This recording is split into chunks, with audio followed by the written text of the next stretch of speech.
Jackie, it's your first time in this clinic. Have you ever taken him somewhere else, John? No. For treatment? No. I always take it to the sheet, wash it clean, and just suddenly this thing appear. Yeah. No, it always comes from lying in the dirt. If they're lying in a dirty spot, then the worms can drill into the body. You see? And then they are, usually when there are only a few, when there are only 5 or 10 or 20 on the whole body, it's not a big deal. But when there are so many in one single spot, it's a big problem. Big problem. I will give him now an injection to become a little bit relaxed, so that we can start taking out the worms. But how, I need to know, because I don't have nothing here with me, so...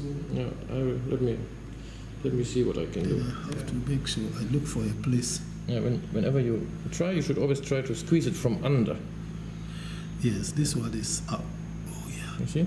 If you come from under, you can put enough pressure to let the worm pop out. And actually that is the problem here on the ear, because the worms completely ran out of space here on the ear. They don't know where to grow anymore. And then there's a big inflammation, because the whole skin breaks.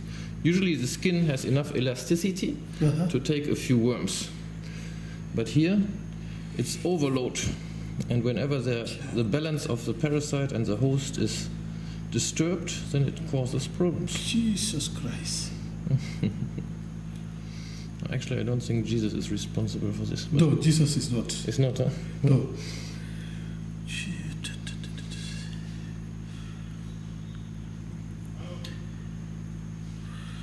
I think, what's the best place for it to... It's light on the tiles. Yeah, normally, if it's sleeping on the tiles, it should not get so bad. Only if it's sleeping in the sand, or sometimes what can even happen is that there's a dirty spot where it likes to go every time, or a dirty blanket, something that is attractive for the fly. The fly puts eggs on a space or a spot that smells of dog. When the spot has a smell, so that the fly can be sure that the dog is going to come again, then it puts the eggs there. And then when the dog shows up the next time, the eggs are hatching and the little tiny worms are starting to drill in. You see, they're more in the depths. Actually, I think this should be a 2-hand job. 2 hands. This could have killed it, you know? Yeah, a lot of dogs die from this.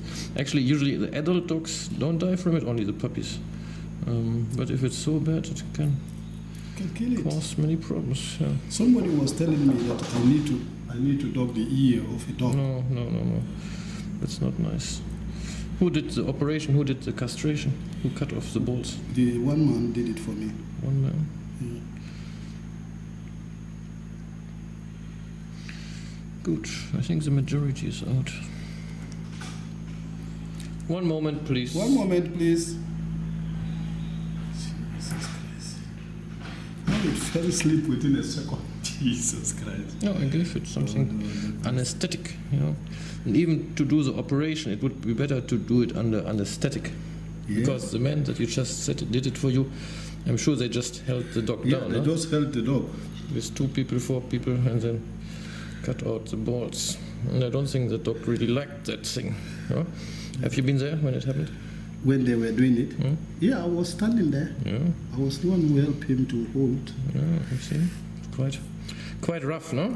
Definitely, definitely. If it be, I feel it. Yeah.